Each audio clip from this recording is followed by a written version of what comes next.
Hello friends, welcome to Sheenu's cookery. ഇന്ന് നമ്മൾ തയ്യാറാക്കാൻ പോകുന്നത് ഇത് കണ്ടില്ലേ, തട്ടുകട സ്റ്റൈല് ഗ്രീൻ പീസ് മുട്ട ഫ്രൈ ആണ്. അപ്പൊ അതൊരു കിടിലൻ ടേസ്റ്റ് ഐറ്റം ആണ് കേട്ടോ. നമുക്ക് 4 മണിക്കും പിന്നെ ബ്രേക്ക്ഫാസ്റ്റ്, ഡിന്നർ, ഇതിനെല്ലാം നമുക്ക് ഇത് കഴിക്കാം. നമുക്കിനി ഇത് എങ്ങനെ പ്രിപ്പയർ ചെയ്യാന്ന് നോക്കാം. അപ്പൊ ഞാനിവിടെ ഒരു പാൻ എടുത്തിട്ടുണ്ട്. ഇപ്പൊ പാൻ ഇവിടെ ചൂടായിട്ടുണ്ട്. ഇനി നമുക്ക് ആവശ്യത്തിന് വെളിച്ചെണ്ണ ഒഴിച്ചു കൊടുക്കാം.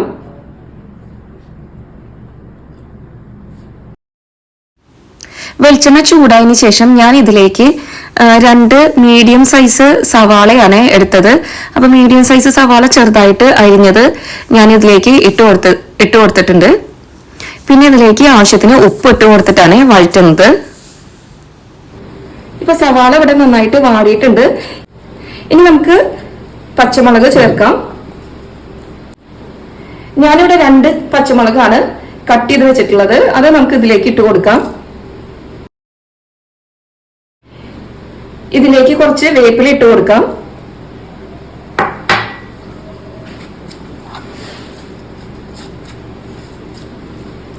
ഇതിലേക്ക് ഞാൻ ഒരു 1/2 സ്പൂണ് മഞ്ഞൾപ്പൊടിയാണ് ഇട്ട് കൊടുക്കുന്നത്.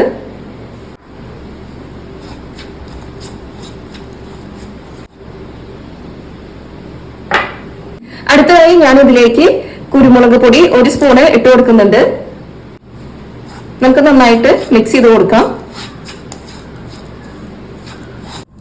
ഇനി നമുക്ക് ഇതിലേക്ക് ഗ്രീൻ പീസ് ചേർക്കാം. അപ്പൊ ഞാനിത് തലേന്ന് 1 കപ്പ് ഗ്രീൻ പീസ് വെള്ളത്തിൽ ഇട്ട് വെച്ചിട്ടുണ്ടായിരുന്നു. എന്നിട്ട് നെക്സ്റ്റ് ഡേ മോർണിംഗ് ഉപ്പും മഞ്ഞപ്പൊടിയും ഇട്ട് വേവിച്ചെടുത്തതാണ്. അപ്പൊ നമുക്കിതിനി ഇതിലേക്ക് ചേർക്കാട്ടോ. നമുക്ക് നന്നായിട്ട് മിക്സ് ചെയ്ത് കൊടുക്കാം.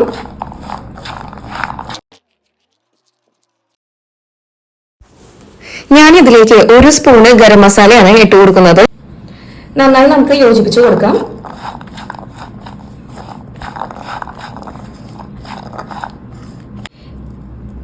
ഞാനിവിടെ 3 കോഴിമുട്ടയാണ് എടുത്തിട്ടുള്ളത്. നമുക്ക് ഈ ഗ്രീൻ പീസിലേക്ക് അത് ഒഴിച്ചു കൊടുക്കാട്ടോ.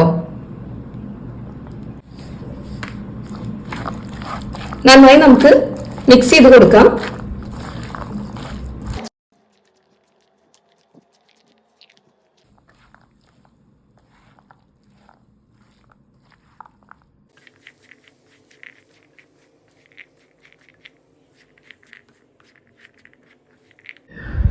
ഇനി നമുക്ക് ഇതിലേക്ക് കുറച്ച് മല്ലിയില വിതറി കൊടുക്കാട്ടോ. നന്നായി മിക്സ് ചെയ്ത് കൊടുക്കാം. ഇനി നമുക്ക് ഇതിലേക്ക് ഒരു പകുതി ചെറുനാരങ്ങയുടെ നീരാണ് ഒഴിച്ചു കൊടുക്കേണ്ടത്.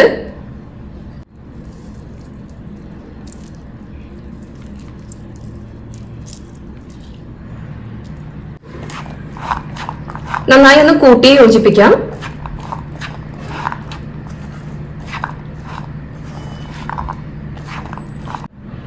നമുക്കിനി ഫ്ലെയിം ഓഫ് ആക്കാം. ഇനി നമുക്ക് ഇത് മറ്റൊരു പാത്രത്തിലേക്ക് സെർവ് ചെയ്യാം കേട്ടോ. ഇതാണ് നമ്മൾ ഇന്ന് തയ്യാറാക്കിയിട്ടുള്ള ഗ്രീൻ പീസ് മുട്ട ഫ്രൈ. ഇന്നത്തെ ഈ വീഡിയോ നിങ്ങൾക്ക് ഇഷ്ടപ്പെട്ടുവെങ്കിൽ എന്റെ ഈ ചാനൽ ഒന്ന് സബ്സ്ക്രൈബ് ചെയ്ത് ലൈക്കും സപ്പോർട്ടും ചെയ്യണേ.